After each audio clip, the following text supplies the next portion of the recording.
Why an Uber? Grandpa asked. Mom smiled. Bro needed your SUV more.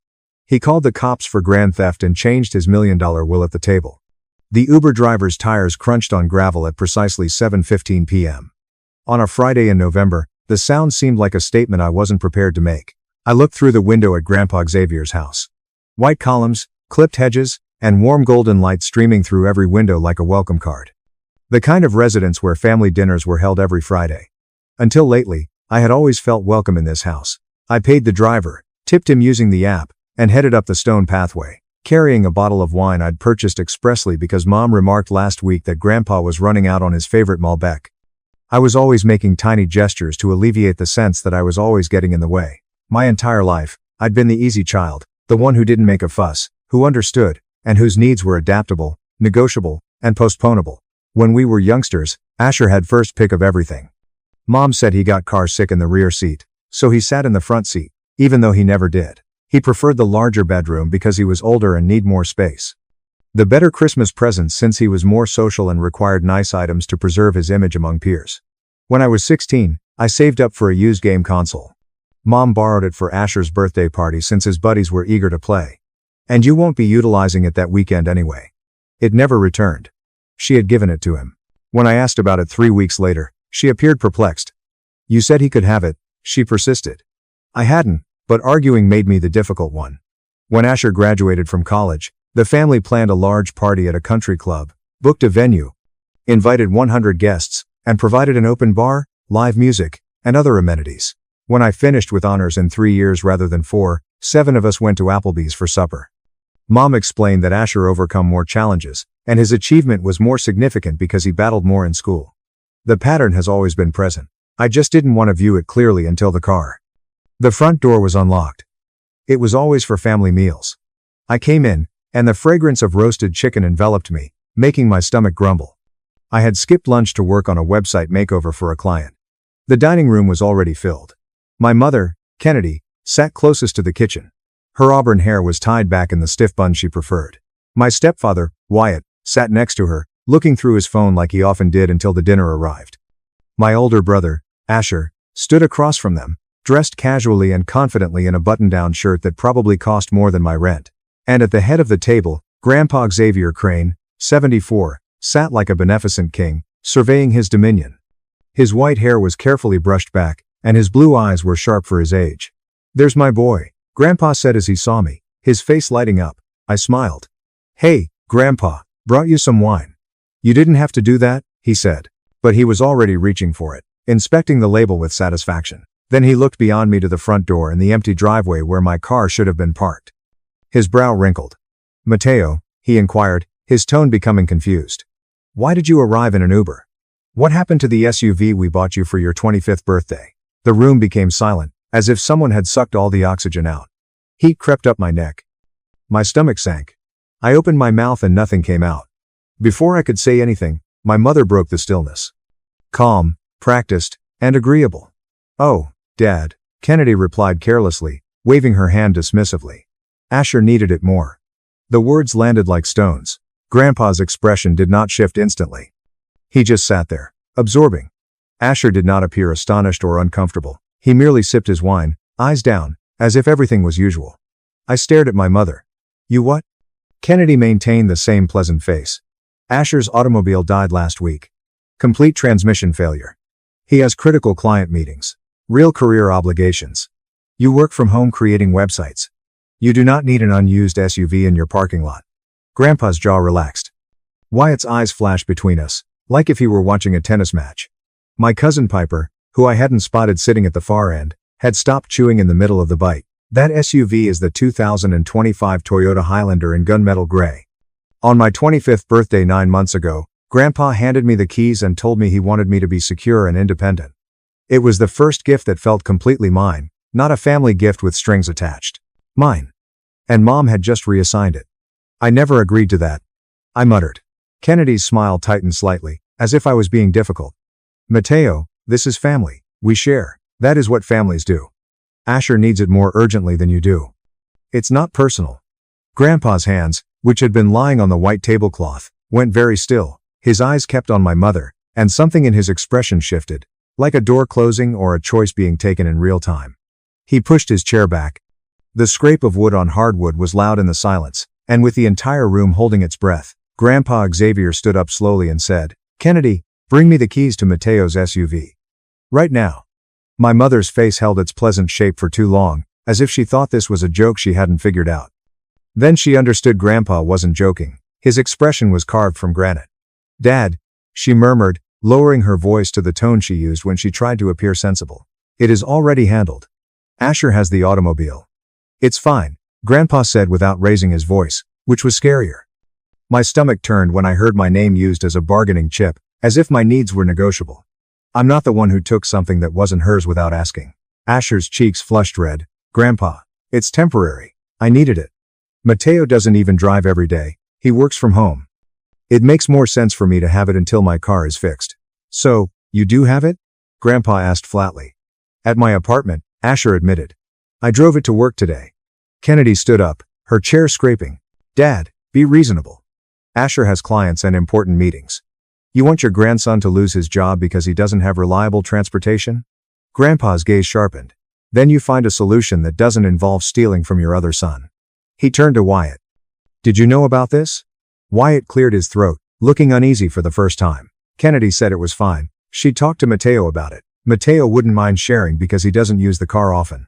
"I did mind," I said louder than I meant to, my voice cracking slightly. "You didn't even ask me. You simply snatched my keys while I was sleeping and gave them to Asher. I awoke to find my automobile gone. I had to take an Uber to a client meeting." Kennedy's nostrils flared. "We didn't take it, Mateo. It's remaining in the family. Stop being dramatic. This is exactly why you need to grow up. You have no idea how the real world works." "Reagan." It's 8 p.m. on a Friday. Grandpa pulled out his phone, and the entire room fell silent as he tapped the screen with steady fingers and placed a call on speaker. "Xavier Crane," said a professional woman's voice, crisp and efficient. "This must be important," Grandpa said, his voice formal. "Reagan, I need you to do two things tonight.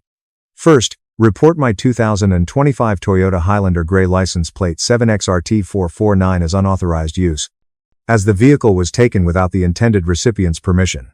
Second, email my estate attorney, Thomas Garrett, and schedule an emergency meeting for 9 a.m. tomorrow." My mother's face was drained of color, actual color, as if someone had pulled a plug. "Dad, what are you doing?" "I'm doing what I should have done the moment I realized you confuse family with entitlement." Asher sat up straight, his wine glass frozen halfway to his mouth. "Grandpa, unauthorized use. That's what it is. I bought that car for Mateo as a birthday present, and the title is still in my name because I wanted to handle the insurance for the first year. I promised Mateo that I'd transfer the title at the end of the year, but he looked at Kennedy after he'd had time to get used to it. Then Asher used that detail as a loophole.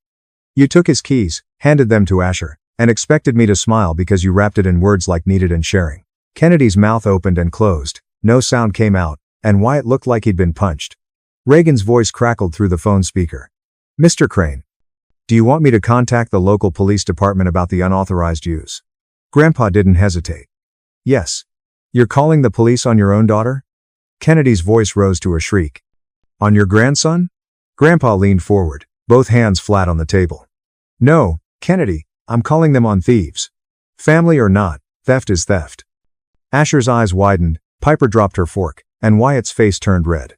"This is insane," Asher protested, finding his voice. "Grandpa, it's a car. We're family. You can't seriously." "Exactly," Grandpa interrupted. "We're family. And family doesn't take what isn't theirs and then shame the person who was wronged for being upset about it."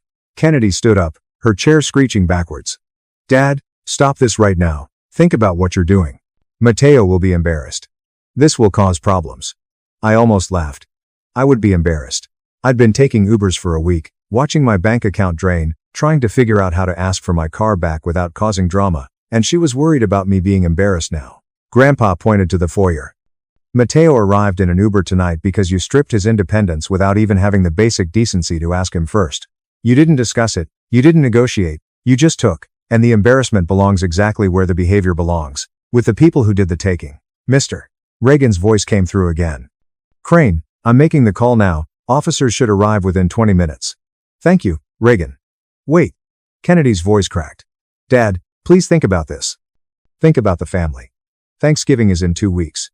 You're going to ruin everything over a car. I'm not ruining anything, Grandpa said quietly. You already did that when you decided Mateo's property was communal just because he's the younger son, the quiet one, the one who doesn't make waves. Wyatt stood up and said, Xavier, maybe we can work this out privately. Asher can return the car tonight. We don't need police involved. This is family business. You would have handled it like family, Grandpa said. You would have asked Mateo. You would have offered to help Asher rent a car, you would have done anything except steal, but you didn't, so now it's legal business. 17 minutes later, headlights swept across the windows, and red and blue lights reflected off the white columns of Grandpa's house, as a police cruiser rolled into the circular driveway. Grandpa approached the door calmly, as if greeting dinner guests, and opened it before the officers could knock. 2 officers stood there, the older one, perhaps 50, with the nameplate SGTR. Mitchell had the look of someone who'd seen everything, and the younger one, late 22nds, with Officer D. Park on her nameplate, had a notebook out. Good evening, Grandpa said. Thanks for coming. I'm Xavier Crane. I reported unlawful car use. Sergeant Mitchell nodded. Mr. Crane, could you please clarify the situation? Grandpa stepped aside and motioned them in. They entered the foyer, taking in the scene, the interrupted dinner, the frozen family members, and the tension thick enough to cut. I purchased a 2025 Toyota Highlander as a birthday gift for my grandson, Mateo, 9 months ago, Grandpa explained clearly. The vehicle was intended solely for him. The title is currently in my name for insurance purposes, but it was explicitly given to him. 1 week ago, my daughter Kennedy and my other grandson, Asher, took the vehicle without Mateo's knowledge or consent. Mateo had to take an Uber here tonight because his car was in Asher's possession. Kennedy stepped forward, her voice shaking, and said, Officers, this is a misunderstanding. It's a family vehicle, we're just sharing it within the family. My father is overreacting to a simple arrangement. Officer Park gently but firmly asked, Ma'am, who currently has the vehicle? Asher stood up slowly. It's at my apartment. But I'm family. Grandpa bought it. And it's not like I stole a stranger's car. Sergeant Mitchell explained that the vehicle was given as a gift to a specific individual, and even though the title is in Mr. Crane, do you have documentation proving this was a gift to Mateo specifically? Yes, Grandpa said. Asher slowly pulled the keys from his pocket and held them up. I have them, but Mom gave them to me. She took them from Mateo's apartment.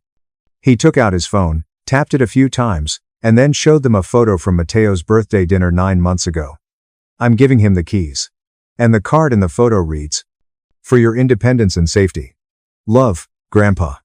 I also have the purchase receipt, the insurance policy that names Mateo as the primary driver, and a draft title transfer document that my attorney prepared for December 31st. Sergeant Mitchell studied the phone and nodded. Mr. Crane, what outcome are you looking for here? I want the vehicle returned to Mateo as soon as possible tonight, and I want both sets of keys, the primary and the spare. Asher's voice cracked. I needed it. My transmission had failed.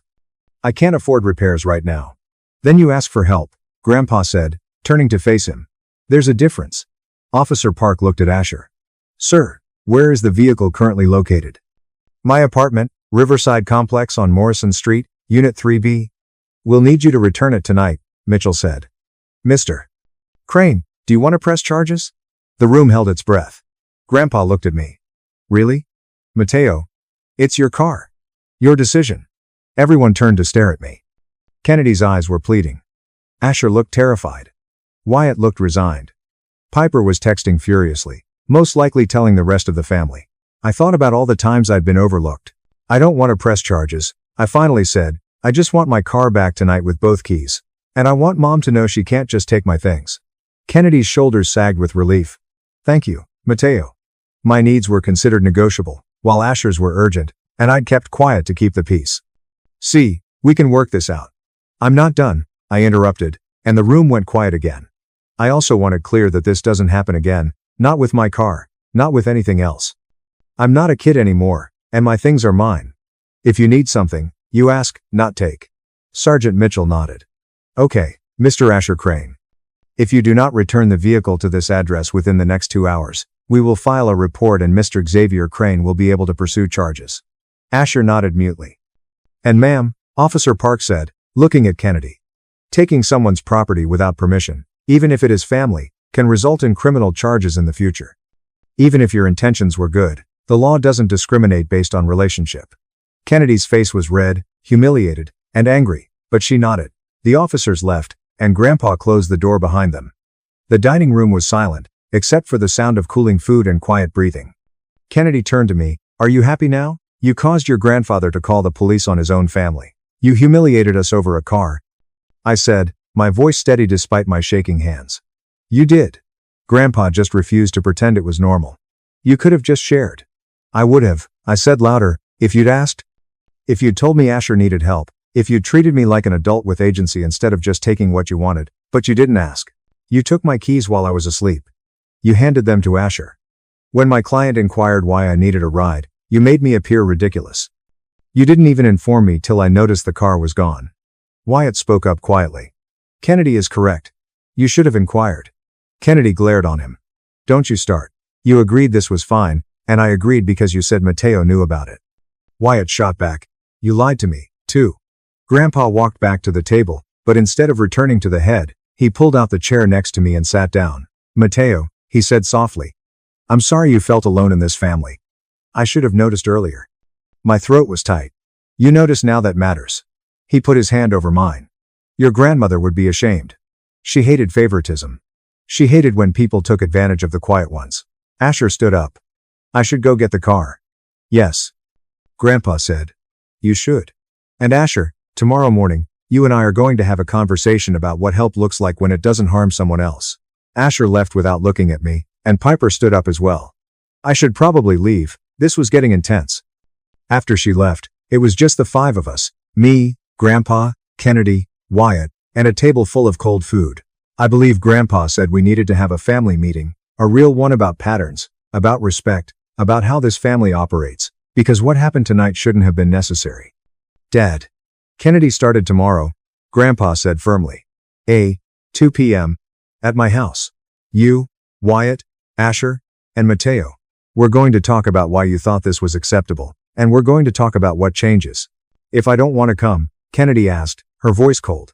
Grandpa stood up. But you should know that I've scheduled a meeting with Thomas Garrett, my estate attorney, tomorrow morning. I'm reviewing my will, my trusts, and I'm making certain that the people who benefit from my estate respect boundaries and treat one another with basic decency. Kennedy's face turned white. You're threatening to cut me out. Grandpa looked at me and said, I'm not threatening anything. I'm informing you that I'm reviewing everything. If you think taking from Mateo is acceptable, then you need to understand that there are consequences. Maybe not from him, because he's too kind to fight back, but from me, I don't tolerate theft, manipulation, or treating one grandchild's needs as less important than another's. Mateo, you're welcome to stay here tonight. The guest room is always ready, or I can drive you home when your car arrives. I'll wait for my car, I said quietly. Good. He smiled at me. I'll keep you company. Kennedy and Wyatt left 20 minutes later, their exit silent and stiff, and the dinner roasted chicken, mashed potatoes, green beans sat untouched and cold on the table. Grandpa started putting food in containers. I'm sorry, I said. I didn't mean to ruin dinner. You didn't ruin anything, Grandpa said firmly. Your mother did. I'm just sorry I didn't notice it sooner. How long has this been going on? I thought about it. Really thought about it. My whole life, I guess. Asher gets first choice. He gets the benefit of the doubt. Grandpa said he was loading the dishwasher with practiced efficiency, and your grandmother always said that the quiet ones get overlooked, so I promised to keep an eye out for that. I'm supposed to be understanding, flexible, and the easy one, but that's not going to happen anymore. What are you going to do? He turned to face me. I'm meeting with Thomas Garrett tomorrow morning to revise my will. Everything is currently split equally between your mother and Uncle David, but that's changing. Grandpa, you don't have to. I want to. He said, not because I'm angry, though I am, but because I'm clear now. Your mother sees assets, not people. She sees resources to be allocated, not relationships to be nurtured. Until she learns the difference, she will not benefit from my estate. As for Asher, he made a choice tonight. He took something that wasn't his and justified it by saying he needed it more. This is not how adults behave. At 10:47 p.m., headlights swept across the windows again, but this time there were no red and blue lights, just a gray Toyota Highlander pulling into the driveway.